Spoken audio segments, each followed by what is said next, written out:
अगर कोई अंतिम संस्कार के लिए जाता है तो वहां पर उम्मीद की जाती है कि जितनी जल्दी हो सके अंतिम संस्कार हो जाए और बिना किसी को दिक्कत और परेशानी के।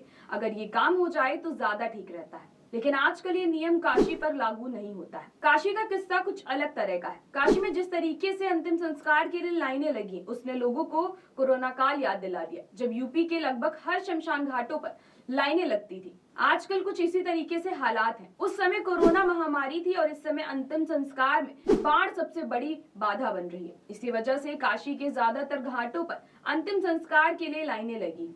वेटिंग लिस्ट में जिसका नंबर आता है उसी का अंतिम संस्कार हो पा रहा है, बाकी सबको लंबा इंतजार करना पड़ रहा है। बाढ़ के पानी ने इतना रौद्र रूप धारण कर लिया है कि कई घाट डूब चुके हैं। अंतिम संस्कार कराने के लिए आने वाले लोगों को काफी दिक्कतों का सामना करना पड़ रहा है। काशी का महाशमशान मणिकर्णिका घाट गंगा नदी में डूब गया है। हालात ये है कि अब घाट के आसपास बने मकानों की छतों पर अंतिम संस्कार किया जा रहा है। रूफटॉप पर भी अंतिम संस्कार के लिए लाइनें लगी। आलम यह है कि एक साथ 5-6 लाशें जलाई जा रही, बाकी जितनी भी लाशें आ रही हैं उनको चिता तक लाने के लिए 2 से ढाई घंटे का इंतजार करना पड़ रहा है। लोग कफन से लिपटी लाशों के बीच बैठकर अपनी बारी आने की राह देख रहे हैं। जल चुकी लाशों पर नजर रहती है कि कब अपना नंबर आएगा। वाराणसी के 84 घाटों पर पानी पहुंचने के बाद 10,000 दुकानदारों की दुकानें शिफ्ट करनी पड़ी। बाढ़ जैसे हालात होने के बाद नाविकों को भी नदी में जाने से रोक दिया गया है। 3,000 नाविकों की रोजी रोटी संकट में आ गई है। वरुण का पानी 30,000 घरों तक पहुंच चुका है। ऐसे में लोग सुरक्षित जगह जाने की तैयारी कर रहे हैं। बाढ़ के पानी ने इस बार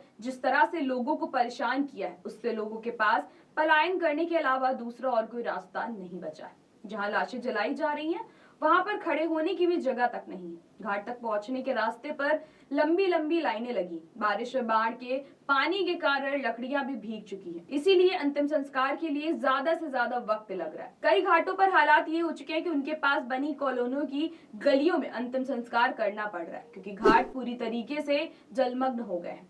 इतना ही नहीं, कुछ लोग वाराणसी के आसपास जिलों से विशेष अंतिम संस्कार के लिए बाहर से आ रहे हैं। उन्हें तो सबसे ज्यादा दिक्कत हो रही है। घाटों के पास रहने वाले लोगों को सबसे ज्यादा दिक्कतों का सामना करना पड़ रहा है। अंतिम संस्कार कराने से लेकर नाविकों और दुकानदारों तक सबके सामने रोजी रोटी के संकट जैसे हालात हैं। पानी ज्यादा होने के कारण कई नाविकों का काम बंद हो गया है। दुकानें डूब गई हैं, घरों तक पानी पहुंच गया है। हर तरह से थक हार कर आखिर में लोगों ने घाटों और उनके आसपास के एरिया को छोड़ने में ही भलाई समझी। काशी के घाटों पर इन दोनों हालात काफी बदतर है। एक तरफ अंतिम संस्कार कराने आने वालों को दिक्कतें हो रही हैं, तो वहीं घाटों के आसपास रहने वालों को भी अपने घर छोड़ने पड़ रहे हैं। तो ऐसी देश और दुनिया की बड़ी खबरों पर नजर रखने के लिए आप जुड़े रहिए जन एक्सप्रेस के साथ। नमस्कार।